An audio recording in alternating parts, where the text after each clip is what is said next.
All right. So for thoracic trauma, we're going to talk specifically about the chest, obviously. When you look at all traumatic deaths, about a quarter of those will have sustained chest trauma. It is the third most common cause of traumatic death. And if you look at people who die in the field, early death can occur anywhere from half an hour to 3 hours into the injury. And predominantly, that death is due to either an airway issue, as you can see, either obstruction or aspiration, or tamponade. And that's about a third of the patients, okay, will die in the field if they're going to die.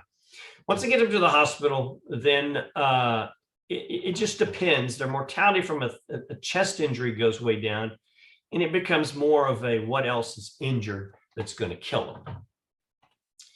So in the civilian world, about a third of the injuries we see have a thoracic component to those. Most of those come from blunt trauma, whereas in the military world, it's less than a third. It's maybe a sixth of those, and most of them are from penetrating injuries. Surgical intervention in chest trauma, it actually occurs, depending on the source of the trauma, anywhere about a quarter of the time in penetrating trauma, and less than 10% of the time in blunt trauma. And surgical intervention could be anything. It could be, anything from doing a thoracotomy to just placing a chest tube. You will find that in 85% of the time or less, a chest tube is the only therapy that's actually needed about 85% of the time. Early survival depends on the resuscitation of the patient, and during the primary survey, identifying and correcting any of these injuries that we're going to talk about here up front, especially those life-threatening injuries. Late survival, like in most trauma patients, depends on any post-traumatic complications the patient may run into. Let's see, the initial evaluation, nothing's changed. It's still ATLS standard. We start with ABCs, and obviously airway control is critical in patients with chest trauma and any other trauma, but it can be more of an issue in patients with chest trauma. Even something as simple as, a flail chest. Even though the airway may not be the exact problem, the actual the action of oxygenation may, due to the flail chest, the difficulties with oxygen may be what pushes us to intubate the patient and not get beyond A until we're ready. Fast exams are important. We'll talk about those, and then their concurrent resuscitation. And here, like we talked about, any emergent procedures that may be needed during the primary and or secondary survey, especially addressing life-threatening injuries. Then we move to the secondary survey, finish the physical exam, get a chest x-ray, some labs, decide if we're going to the CAT scan or not. So this is just an informational slide here. There are some sentinel injuries out there that might make you look for other things. In other words, what I'm saying is that in a patient with a first rib fracture, you can expect half the time they'll have another concomitant, maybe head or neck injury. Patient with lower rib fractures, up to 15% of those might have a spleen or liver injury, depending on the side of the rib fractures. So let's see. We have a 33-year-old female seen in the ED for an isolated stab wound to the right chest. She's stable and her fast exam is negative. The vast majority of penetrating injuries to the chest are treated by what?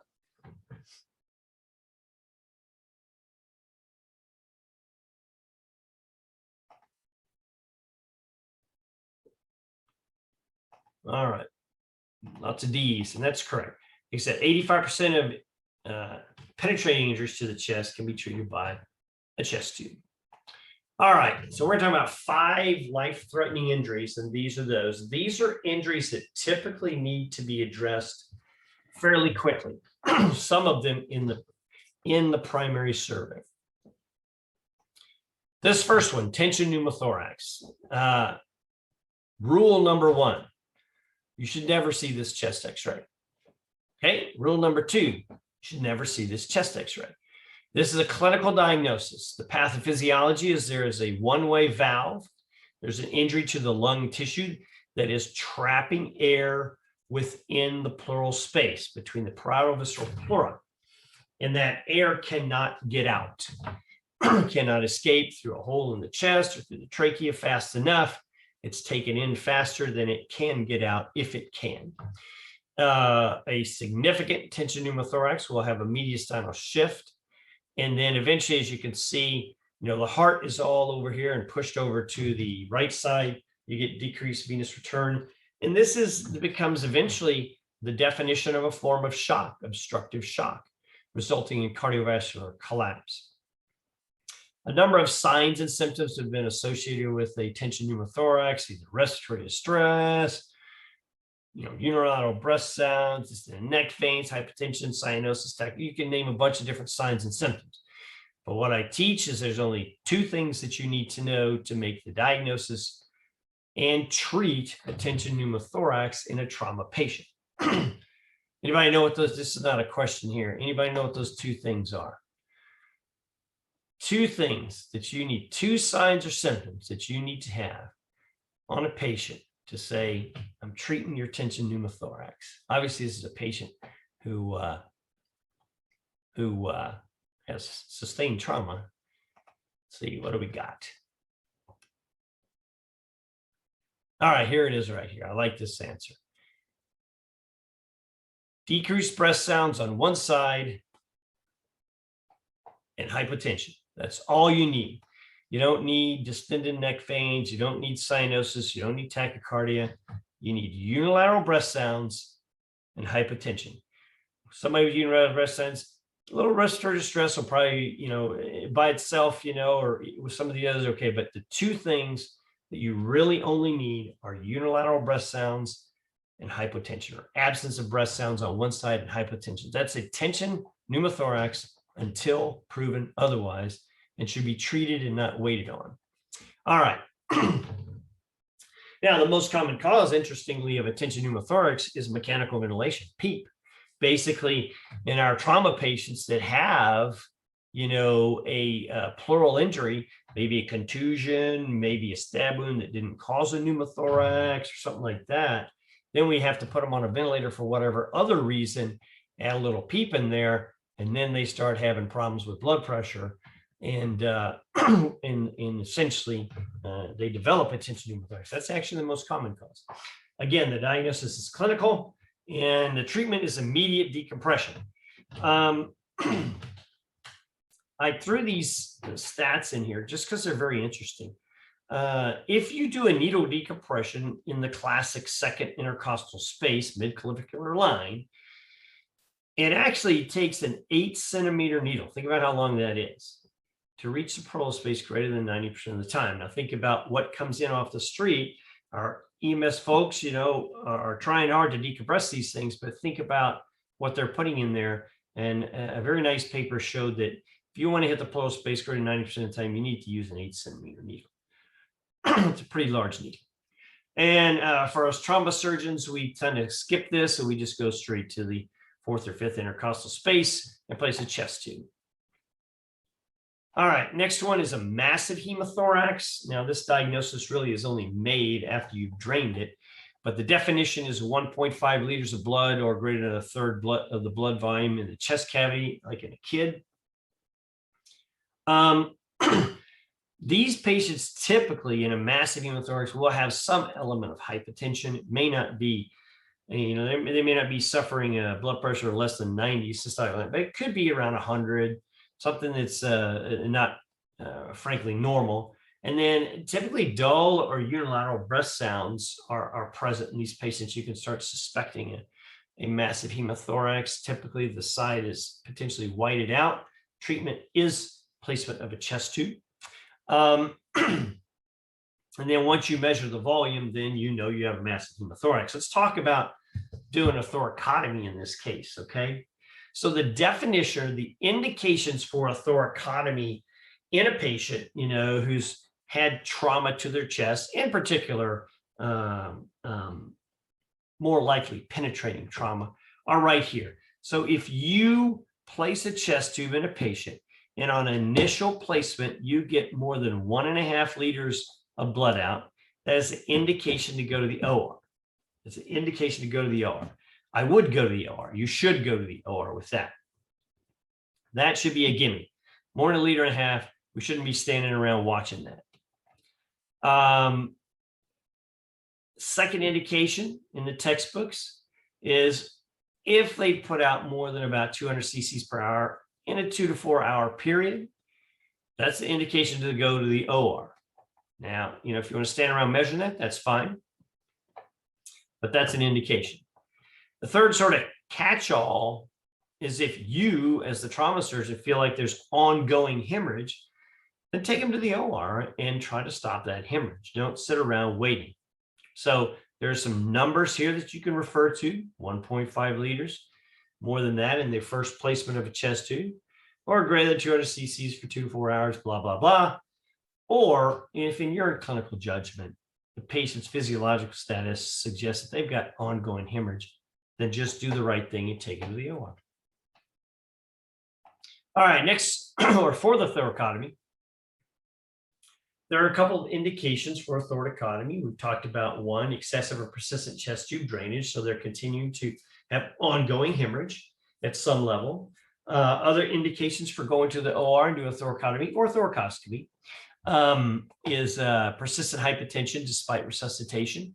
And you've ruled out other sources of blood pressure loss. You know there's some bleeding in the chest. You're not sure whether you're clearing at all. You're not sure if the lung is expanded correctly. But the belly is clear and the pelvis is clear. There's sources of hypertension and nothing's left, but there's some bleeding in the chest, and so you can go look.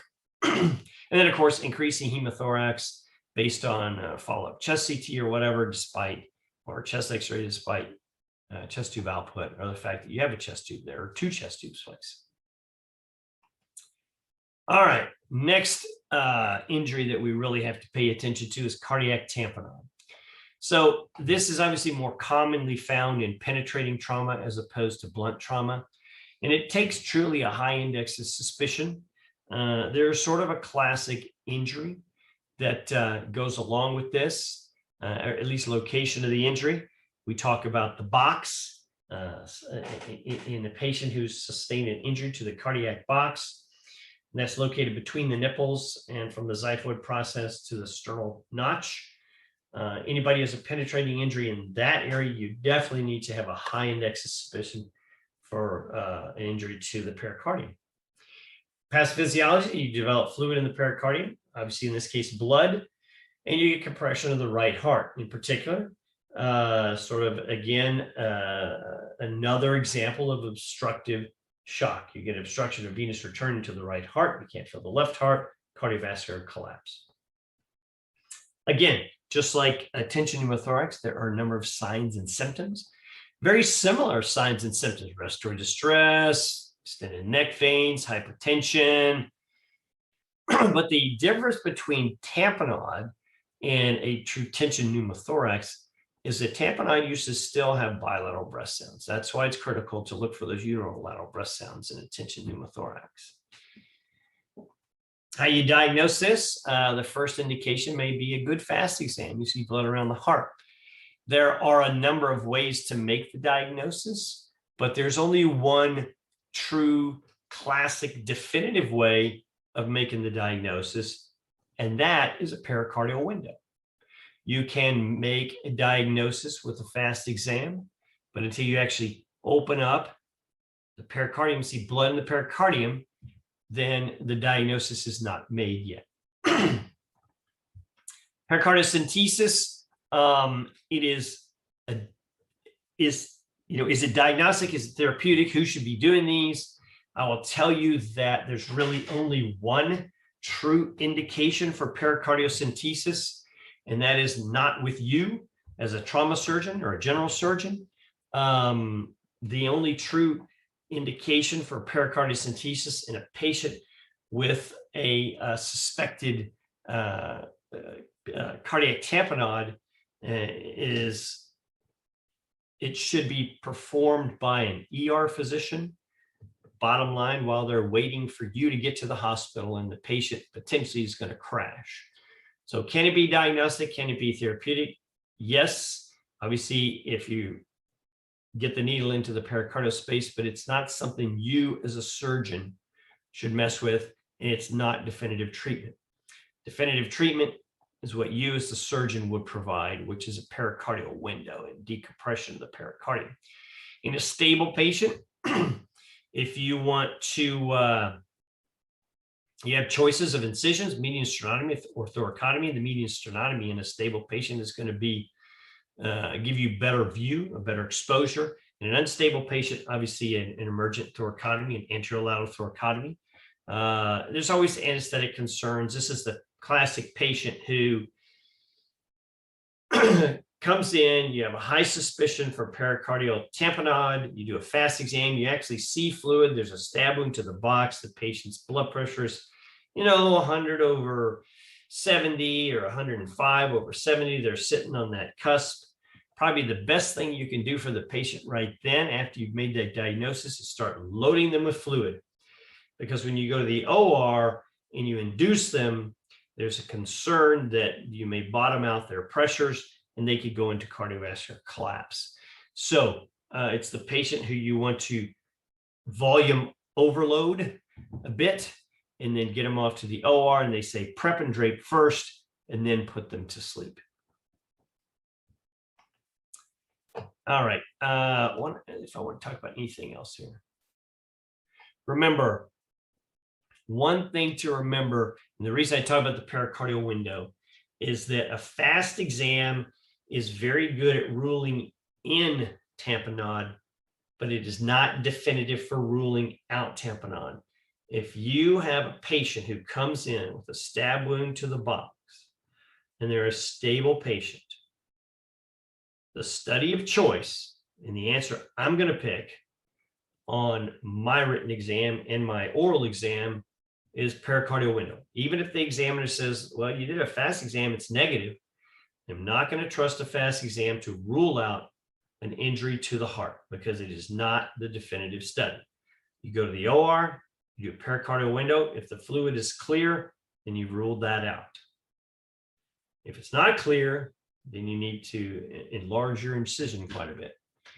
But pericardicentesis, fast exam, CT angiogram, there is one substitute exam that you can do outside of a pericardial window, and that is a full-up cardiac echo done at that moment in time, not done 8 hours later when the cardiologist gets out of bed and comes into work.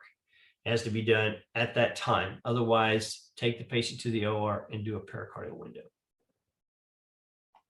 All right, open pneumothorax, sucking chest wounds. Again, air is going to follow the path of least resistance. So in the tension pneumothorax, where the air is stuck in the pleural space, in an open pneumothorax, the air is going to not stay in the pleural space, and it's going to come out quickly. And so it's going to follow the path of least resistance when there's a big hole in the chest. Obviously, the diagnosis of this typically should be very clinically obvious to you. There's a very large open thoracic wound. You probably have unilateral breath sounds, and you may have some of these other mild symptoms. The diagnosis is very clinical.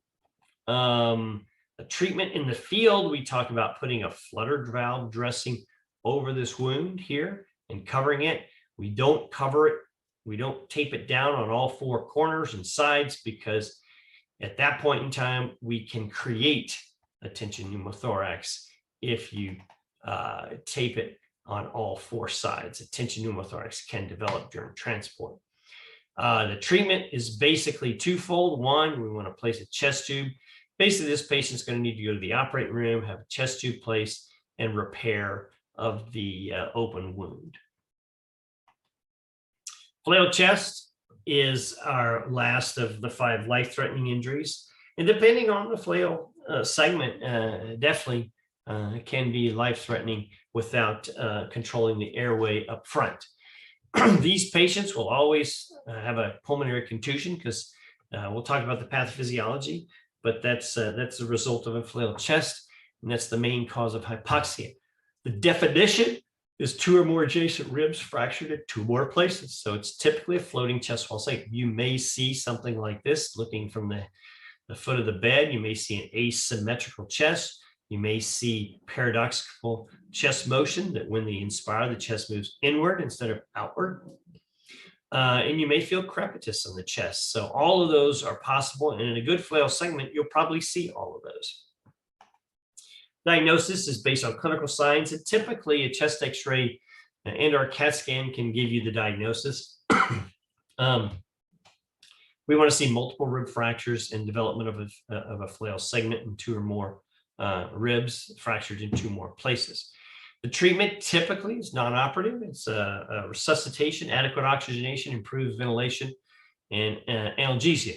These are the cornerstones of treatment with good analgesia, and that could be anything from narcotic management to regional blocks or epidural, thoracic epidurals, if placed appropriately, can help these patients essentially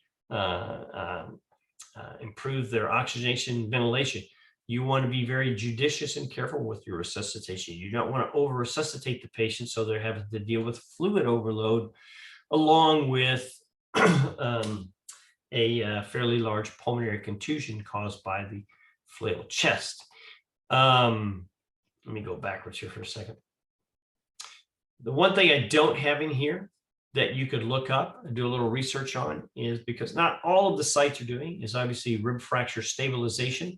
There are indications for that. Take a look at those. I will probably start including that in the lecture, not because I would say the majority of folks in the trauma world don't do rib fracture plating, but a number of folks do that nowadays. And there are some good patient populations and rib fracture patterns that may benefit from this. And then take a look at the timing, etc. But yes, I have to remember that you're getting ready to take the general surgery boards. And so you have to have a general surgeon level of knowledge. And for example, you don't even find rib fracture stabilization in the SCORE curriculum. And so it's one of those things that if there was a question you had to miss, you could miss that one. All right, let's talk about the 7 potentially life-threatening injuries. Start with a simple pneumothorax. This is going to be sort of our most common intrathoracic injury. Again, air can enter the potential space between the visceral and parietal pleura due to punctured lung tissue, either from penetrating trauma or blood trauma can cause rib fractures or a separation between due to the force between the visceral and parietal pleura. Again, it's probably more commonly comes from a laceration of the lung for whatever reason. Can be seen on a chest x-ray. You may or may not have unilateral breast sounds. You may or may not have respiratory distress, depending on how big the pneumothorax is. Diagnosis can be made on a chest x-ray. Smaller ones may not be seen until you get a CAT scan. And so that's why we talk about the various treatment. Observation is an option for small pneumothoraces, typically less than maybe 15 or 20%. If you can see it on a CAT scan, but not on a chest x-ray, then it's probably a candidate for observation.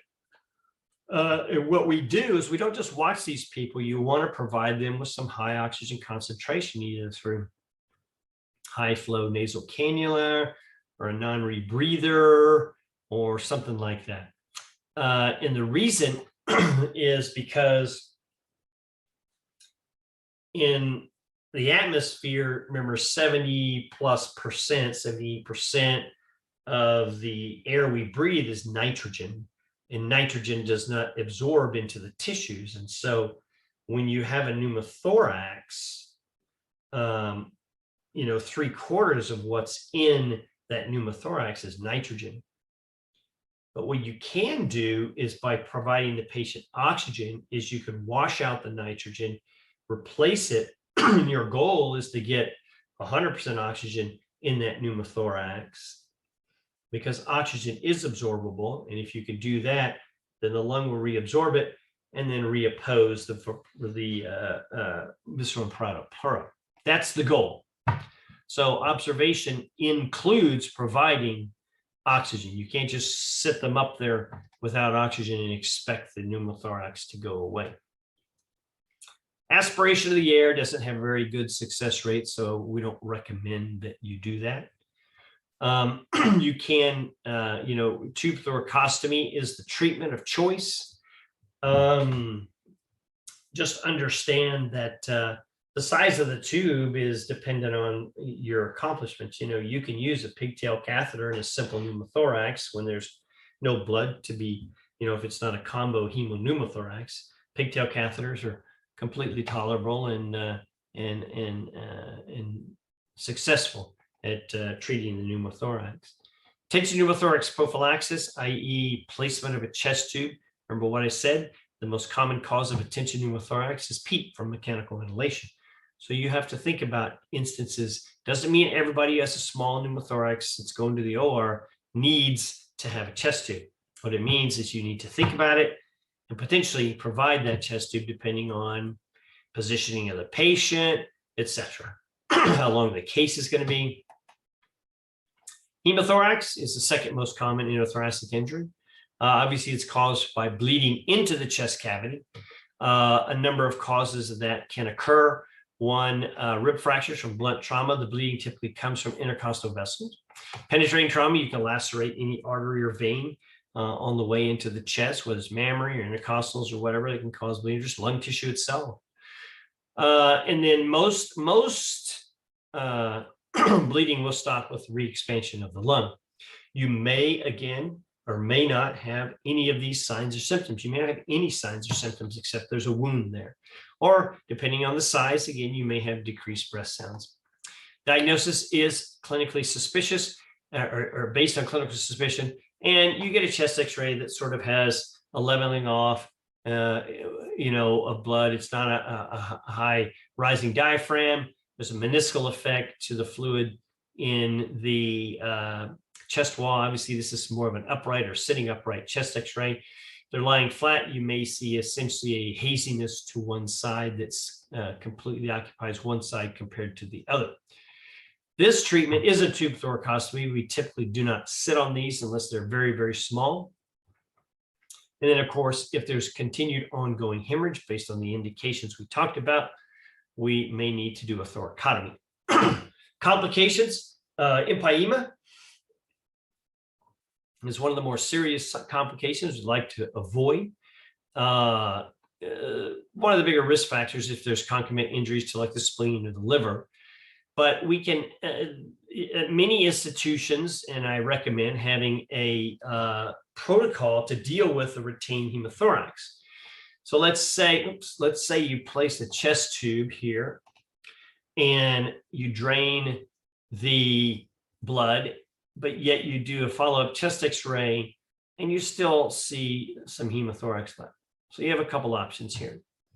One, with the chest tube on suction, is it adequate enough? Or maybe you need to place a second chest tube. You place a second chest tube, drains a little bit more, but let's say it doesn't appear to be adequate. So you're going to leave it alone for a day or two and see if maybe as the patient moves around and rolls around, some of this blood can be evacuated.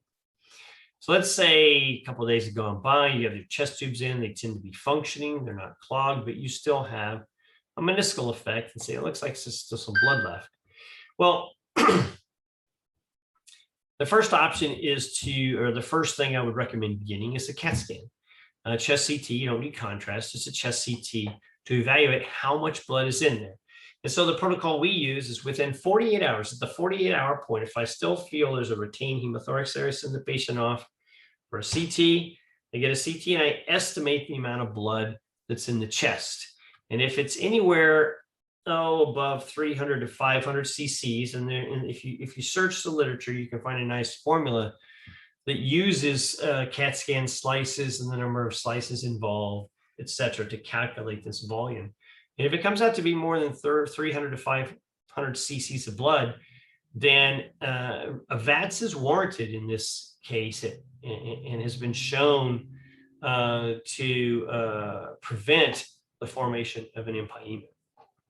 Fibrothorax is pretty much, if you leave this alone and it doesn't get affected, and you can get fibrothorax, and that's extremely difficult to deal with without decorticating the entire lung. It may or may not even re-expand after you do that. All right, tracheobronchial tree injuries. They can come from obviously blunt, penetrating, or blunt trauma. So they're fairly rare injuries, and depending on the source of injury, will tend to point towards where the actual injury is. So most of these occur within 2.5 centimeters of the carina, but in blunt injuries, the concentration is in the area of the carina where the trachea is tethered to the mediastinum. Blunt trauma, you can get a tearing of this and then a tearing of the trachea in this area. Penetrating injuries, the concentration tends to be higher in the neck, predominantly because that's what's accessible and exposed to penetrating trauma, whether it be a knife or a bullet. Signs and symptoms can be a number: emphysema, hemoptysis, et cetera, something to think about. If you have a patient who has a pneumothorax and you have to place a chest tube, if you have a persistent air leak, could be in the chest tube positioning, you might place another chest tube. But if it does continue to be persistent air leak, or upon placement or one or two chest tubes, the lung does not inflate, you need to think about a tracheal injury. Those should clue you into a tracheal injury. So how do we make the diagnosis? You might see an indication on a CAT scan. There may be some mediastinal air somewhere. You might see it on chest x-ray. The true diagnosis is confirmed with a bronchoscopy, which, if you have suspicion for a tracheal injury and you're seeing more evidence mounting towards that, then a bronchoscopy is definitely warranted. How do we treat these? Operative intervention is the mainstay of therapy. And depending on the location of the injury, depends on the incision that you'll make. If it's around the neck, or more proximal injury, then you'll want to think about a collar incision, just as if you were doing like a thyroidectomy or something like that. If it is in the distal trachea, mid-trachea, right main stem, remember, right tracheal and esophageal injuries are better approached towards a right posterior lateral thoracotomy, and then left injuries are better approached towards, if it's a left main stem injury, a left main stem injury, a better approach through a left posterior lateral thoracotomy. We'll talk about the esophagus here in a minute. But like I said, distal mid-trachea or right main stem from the right side, left main stem from the left side. Observation, there is an opportunity for observation. You can maybe consult with your ENT folks on the size and location of the injury as to whether or not it's a smart injury to observe. All right, let's see what we got. A 42-year-old male is involved in a fall from 10 feet, gets to the ER stable. Exam reveals chest contusions with paradoxical motion. His chest x-ray is below. Therapeutic efforts should be directed at what of those choices?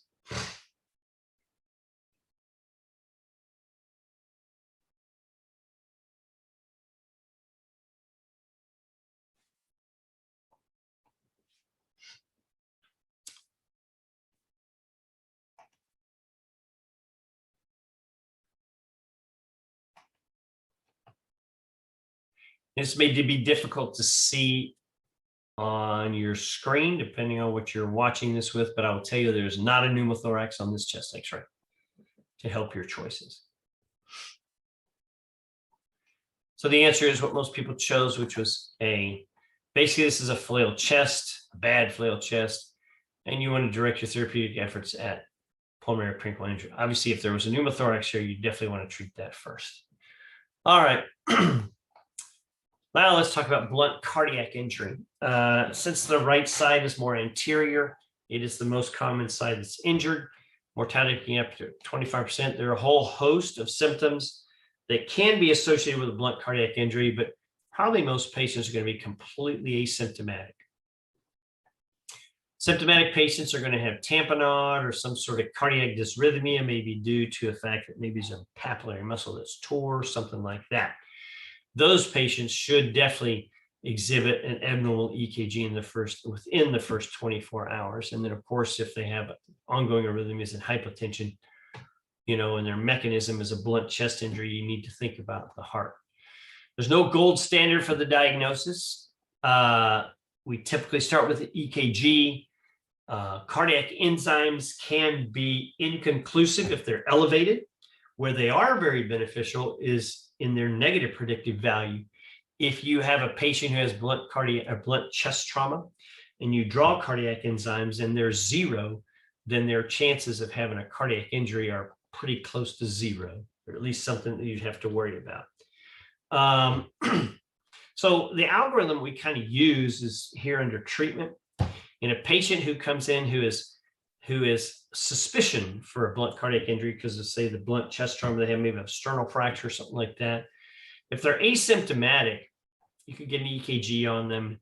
If there's really no EKG changes, you could put them on observation if you're concerned and check another EKG. In a patient who has EKG, you could check a cardiac enzymes. If they're 0, then you could let them go. In a patient who has EKG changes, then you definitely want to make sure they're on telemetry and are observing them. And then if they have persistent EKG changes, you're going to want to get, or abnormal telemetry, you're going to want to get an echocardiogram, and then take that information and go with that information, depending on what you see on the echo. Obviously, any injury to the heart needs definitive repair by a cardiothoracic surgeon if identified. All right, let's talk a little bit about traumatic aortic disruption, because this is going to be probably more common than some of these other injuries. It comes from a blunt mechanism. It's an acceleration-deceleration injury. I want to explain this second part here as you look at it. So the first part is the location as to where the patient is with this type of injury. The second part is their mortality. The third here is the cause of their mortality, and the fourth is where they die. So in a patient who has a traumatic aortic disruption, at the scene, their mortality can be as high as 85%, and they die from bleeding at the scene. If you're actually able to get them from the scene and load them in an ambulance, if they are unstable during transport, then their mortality goes to 96%. And they typically die of multi-system trauma, and they're going to either die in the ambulance or as they get to the ED. That multi-system trauma includes the aorta. If they're actually very stable in transport, then their mortality goes down quite a bit. If they die, it's typically in the ICU and of a head injury.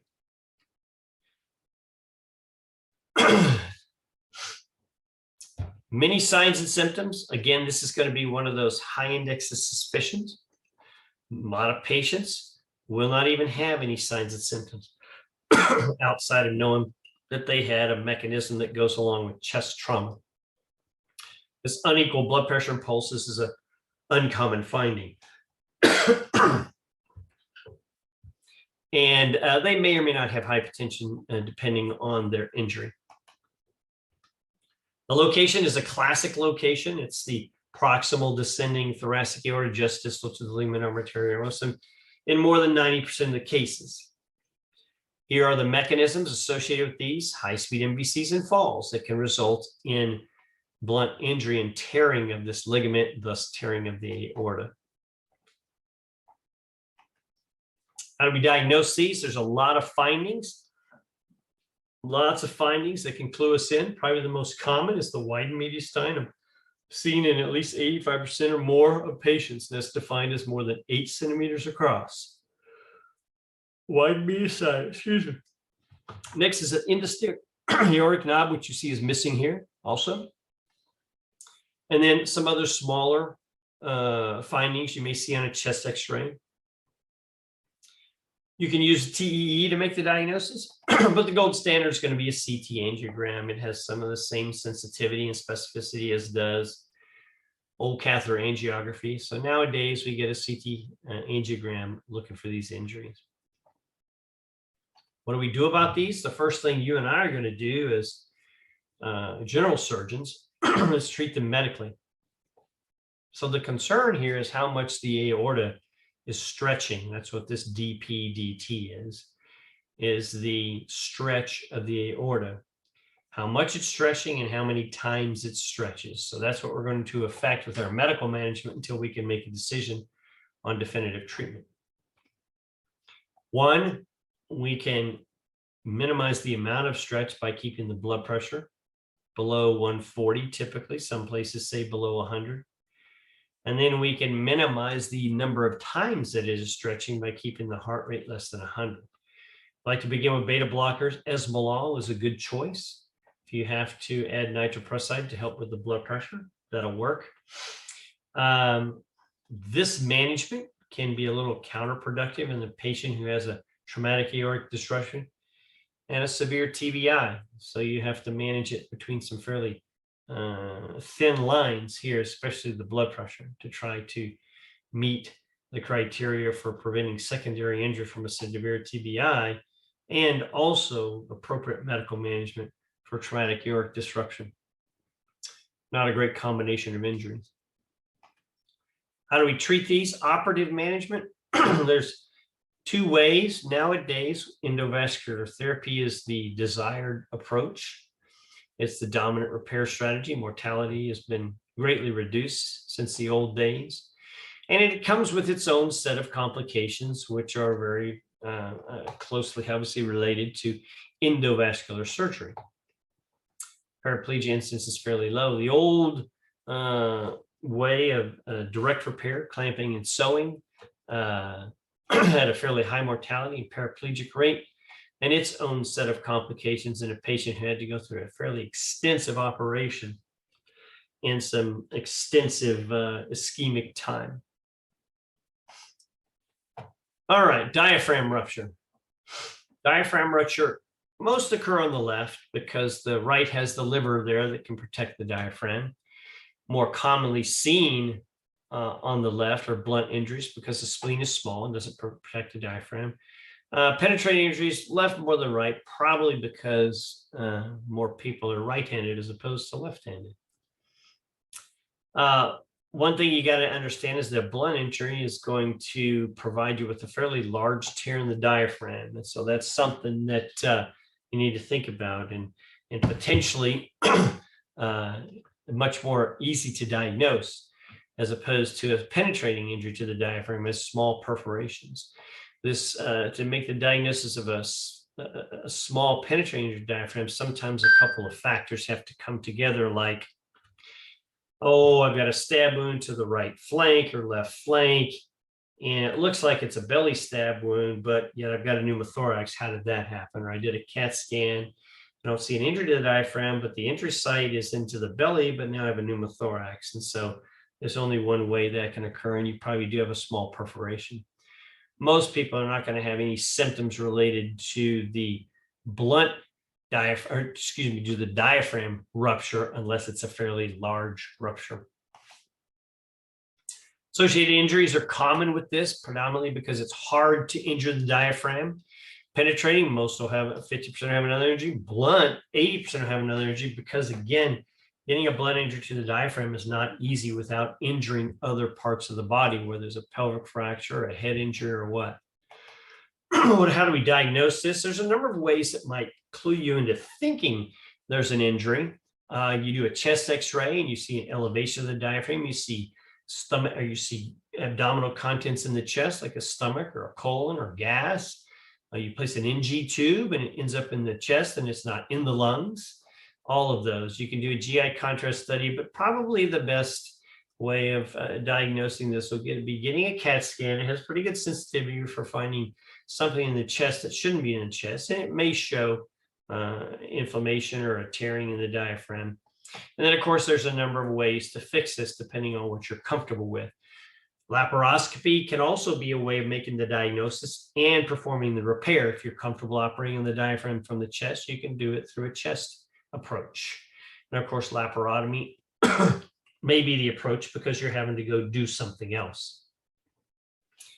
I would say that the treatment obviously is operative repair. That is the textbook answer, even in small injuries, because these eventually can become hernias. If you have a small injury to the diaphragm, you should repair that operatively. The nice thing is that if it's a small injury, many times you can repair those with the laparoscope. Laparotomy is recommended, though, especially in larger potential injuries because of other associated injuries. I will point out that from the standpoint of laparoscopy right now, according to the textbooks and what I would choose on my test as an answer, both written and oral, laparoscopy, this is probably the only true indication for laparoscopy in trauma, and that's if you want to rule out a diaphragm injury and possibly use it to repair that injury. Esophageal injuries, like I said, we would talk about these again. Penetrating injuries are more common than blunt injuries. The location is, again, like I showed you in that picture earlier in the previous lecture, more common in the cervical esophagus penetrating because it's exposed there, just like the trachea. And blunt injuries are more common in the chest because that's where the esophagus is tethered, or you can have a pressure gradient buildup that causes an injury to the thoracic esophagus because of pressure buildup, like in the chest due to a severe blow to the epigastrium. If it so happens that both of the sphincters are closed and you take on a severe blow, you can cause a pressure injury. The neck, it's hyperextension against the vertebra. Takes a high index of suspicion. In the past, the diagnostic delay resulted in significant morbidity and mortality, and these numbers are still good. If your diagnostic delay is greater than 24 hours, your mortality can be as high as 2/3, anywhere between 40 and 60%, 66% if your diagnostic delay is more than 24 hours. So that's why it's important to catch these in less than a 24-hour period. Now, what has changed is the actual guidelines for repair, and I'll talk about those in a minute. Signs and symptoms, most people will probably not have any signs or symptoms. They could have anything from fever, tachycardia, peritonitis, et cetera, et cetera. Most people won't have anything. How do you make the diagnosis? It begins typically with a chest x-ray, and you see this media-style air, and you're concerned based on the mechanism, especially if it's, say, a penetrating mechanism. There might be an injury to the esophagus. Then you might get a chest CT that shows some bubbles in the area, more medius side, but not necessarily a discrete tear or anything like that. But the definitive study is really a GI contrast study, or a combination of studies, actually. This is important to remember. Neither of these studies rules out singly an esophageal injury. So you have to do the two of them if you don't get a positive study to begin with. So you'd like to do a GI contrast study. And when you add an EGD to that esophagoscopy, that gets you up to 100% sensitivity. So if you do an EGD and don't find anything, you need to do the contrast study. If you do a contrast study and don't find anything, you need to do the EGD. If you find something on one of the studies, you're done. It's time to worry about a repair. How do we treat these? Esophageal injuries need to be repaired operatively. In the past, there were some time limits with this, but no longer. The bottom line is that if you're in there and you think a primary repair is possible, then do it in 2 layers and leave a drain. There's no debating this. If you feel a primary repair is possible, do it in 2 layers and leave a drain. If a primary repair is not possible, debride the esophagus, then divert it and leave a drain. 2-layer tension-free repair is the gold standard. Here are the standard approaches. If it's the upper 2/3 of the esophagus, you want to start from the right, lower 1/3 from the left. And this is where you would use a posterior lateral thoracotomy. If you're in the chest, you want to reinforce it and buttress it with a pleural flap. Most people use an intercostal muscle flap. You want to provide external drainage, and that can be in the form of a chest tube. And then you want to think about feeding access. You shouldn't leave the chest with an esophageal repair until you've addressed feeding access. And that might mean you have to roll the patient over and put a G tube in them or a J tube or something like that. But you don't want to leave it. And you don't have to necessarily put a J tube or G tube in it. If it's esophagus, you could snake down a Dobhoff tube that's post pyloric and be satisfied with that. All right. This is always a fun question. 30-year-old female involved in a motor vehicle collision arrives in the ED. Her blood pressure is stable, heart rate stable. Her exam reveals contusions to her chest wall bilaterally. That's her chest x-ray. Which of the following would most likely not be part of her management? Not be part of her management.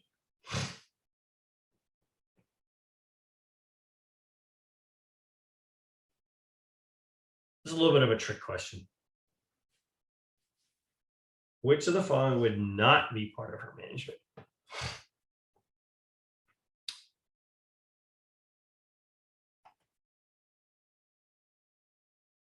All right.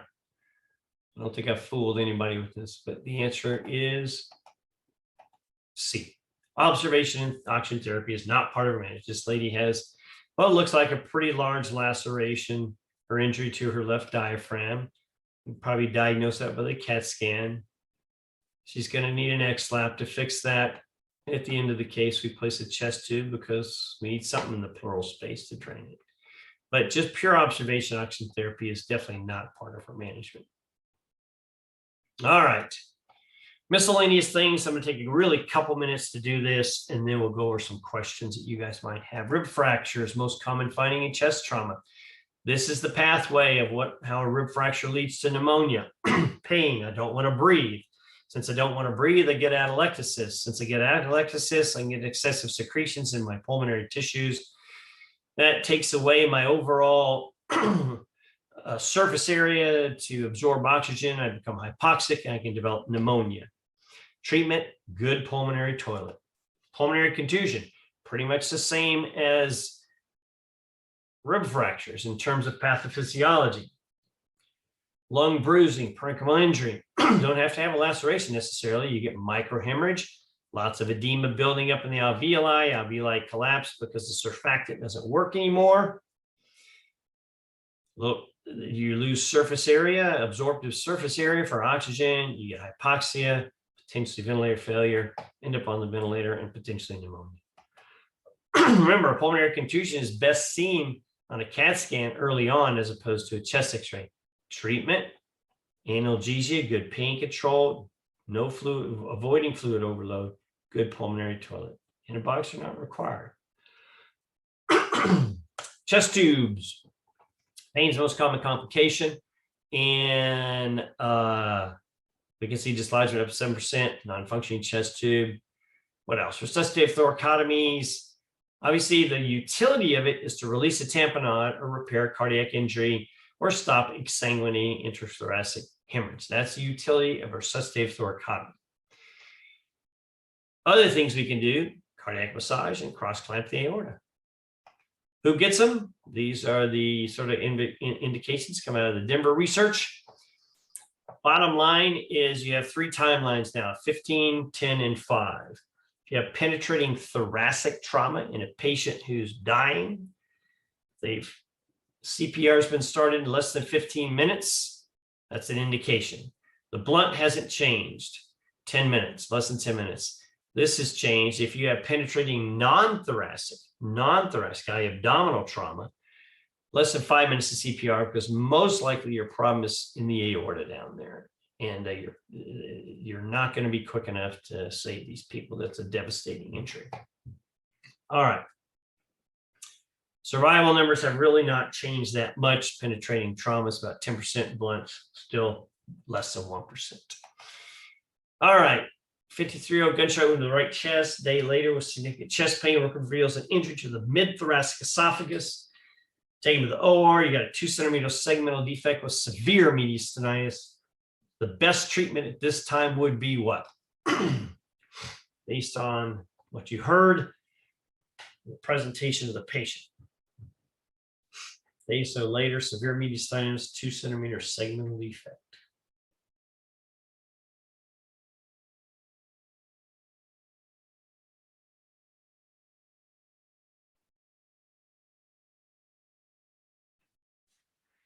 Let's see what we got here.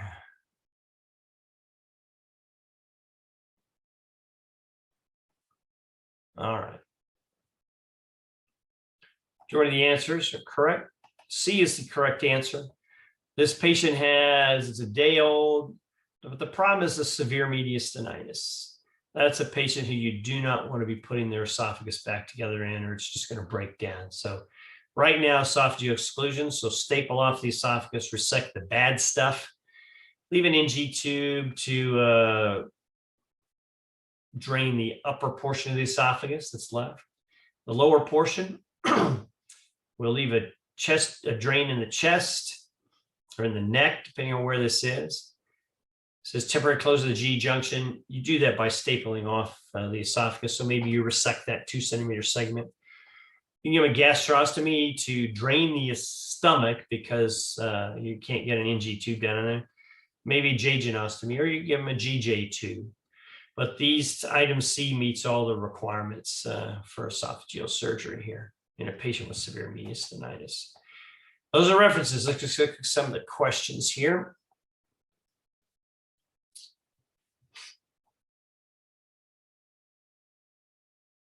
Some sources say if you're taking a penetrating injury within the box to the OR to do a sternotomy initially, you will have to repair what you find. Thoughts for how to answer on the exam? Do you think they'll actually give both answer options?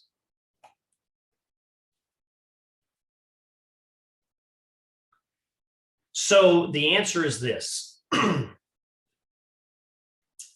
And I would explain it this way to the examiner. My plans in a stable patient are to do a sternotomy. If that patient remains stable, I'll continue my sternotomy because that's going to give me, as you said, the best exposure to fix whatever needs to be fixed. But the bottom line is the patient blinks in the wrong direction and starts becoming extremely unstable, and I don't have control of the aorta. They can get one of two things. They can get an anterior lateral thoracotomy or a clamshell to get control of the aorta. If you clamshell them, you can control the aorta and fix the problem. But yes, my plans initially would be to go to the OR in a stable patient and do a sternotomy. But if they start crashing, you need to get control of the aorta and at least clamp it, and then fix the problem from there or continue your sternotomy. Are the guys who can be sent home with a pneumothorax? Not really. Who can be sent home with a pneumothorax? I will tell you that I would never choose that answer on test, written or oral. I would, even with small pneumothoraces, 1%, we tend to watch them overnight, check a chest x-ray in the morning. Is it going to show up on a chest x-ray? No, but at least I can feel comfortable that I'm probably sending somebody home with a 1 or 2% pneumothorax at that point in time, but I'm not going to repeat a chest CT. But if they've got a pneumothorax from, trauma, I would at least observe them overnight. I saw some tests that the best approach to left main stem, is still right posterior lateral thoracotomy. I haven't seen that. Don't confuse necessarily esophagus and trachea, but the left main stem is going to be from the left. Are there recommendations to operative repair right-sided diaphragm injuries of all sizes, locations? I'll say this much for your test. I would fix it. That would be my operative indication. You're taking the test, written or oral. The thing is, you don't know how big it is until you get in there. And I can always say this much. You can always put this is the one nice thing about the laparoscope in trauma. If that's your only concern, you can always throw the laparoscope in there. And I've fixed the number of right or left-sided injuries just with 1 or 2, laparoscopic sutures and solve the problem. So you don't have to put them through necessarily a big operation by throwing a laparoscope in there if that's your only concern. And that's how I would approach it. In a patient who I'm concerned about having a small right-sided or left-sided injury and nothing else, I put a laparoscope in there and put a couple sutures in there. Then you can feel good that you don't have to worry about that. Hopefully that patient coming back, in a few years with a big right-sided hernia, because it will get bigger. And 2, it's actually a neat procedure to do. gives you a chance to practice your laparoscopic suturing, etc. But that's the only indication. How to repair tracheal injury that cannot be observed. Okay, so basically, tracheal injuries, a couple things about repairing. You don't have to do a 2-layer repair. Debridement, if you need to debride, yes. Primary repair, yes. If it can be done. If it's going to be, remember, this is the general surgery boards again. If it's going to be more than a primary repair, you're going to need to get somebody else involved.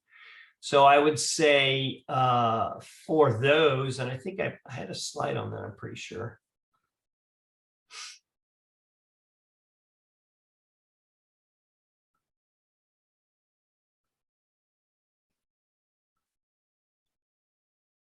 Yeah, tracheobronchial tree injury right here. Go back to this one here. So these are the incisions you want to make for that. And oops, maybe I didn't. I thought I had a slide on this. I'll just tell you then. You want to do a primary repair, and the suture you use actually, go back to the question I had here.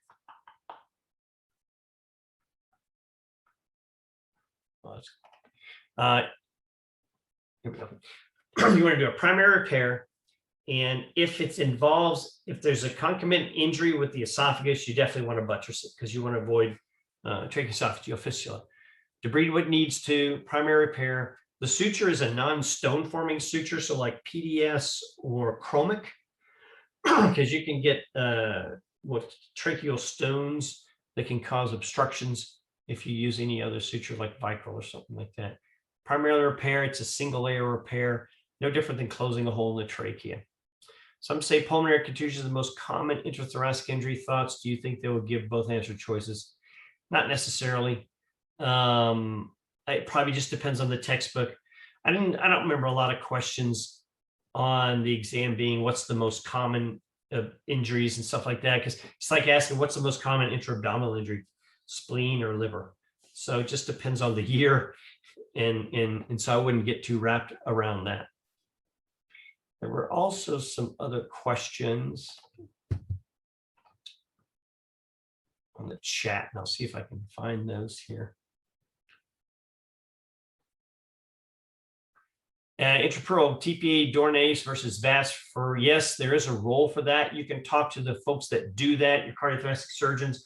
As a trauma surgeon, since I don't do a lot of intrapleural TPA myself, and VATS is actually a fairly easy. You already got a hole there. You need it's 2 holes, maybe 3 for the camera, and a suction device. You've already got a hole for your chest tube, so there's a role.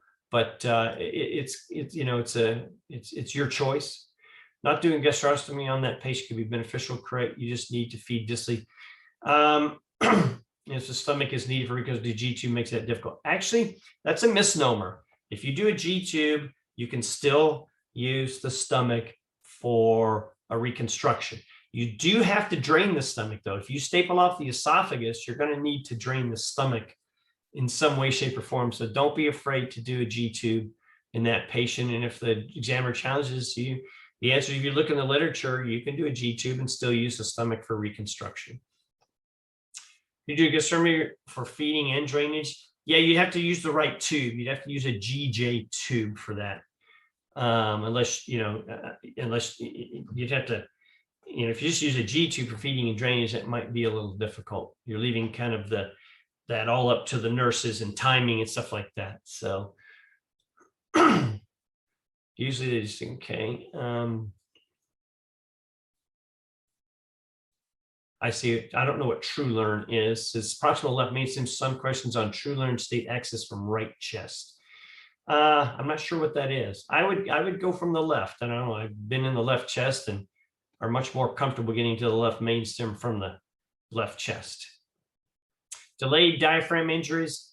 I mean, they're going to cause a problem if they're symptomatic. It just depends on the patient and their presentation.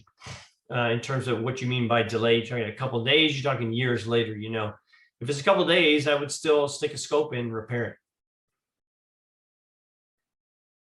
it. PTX. There's no, it's just not sure if my question was answered regarding second chest tube placement for pneumothorax before VATS. Your choice. You know, it depends on how aggressive you want to be. There's nothing wrong with placing a second chest tube. You probably see about 50-50 go with that. I had no problem with just going straight to a VATS. There's nothing written that says you can't do that. Delayed diaphragm injuries, aren't you supposed to approach from the chest? I don't have an opinion on that.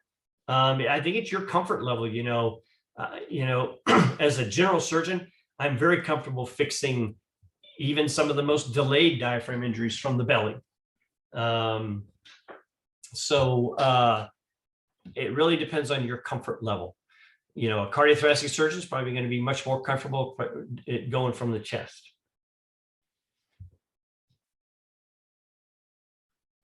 Score also says left main stem from right chest thoracotomy. I have to look that up then, folks. CSAP 17 also left proximal main stem right muscle. Okay. Let me tell you about CSAP. I don't use CSAP to study for these exams because remember CSAP it's a decent review, but a lot of the questions are based on people who've written one or two articles and may not be the main stem approach to that. What I use CSAP for when I study for exams is the answers. If you notice after each question, there's a nice review and stuff like that, but it's the answers. I'll have to look up this right posterior lateral approach for left main stem, and I'll get back with you maybe after the break, but I don't want to take too much of your break. We'll get back together here at 15 past the hour. Sounds good, Doc. Thank you. All right.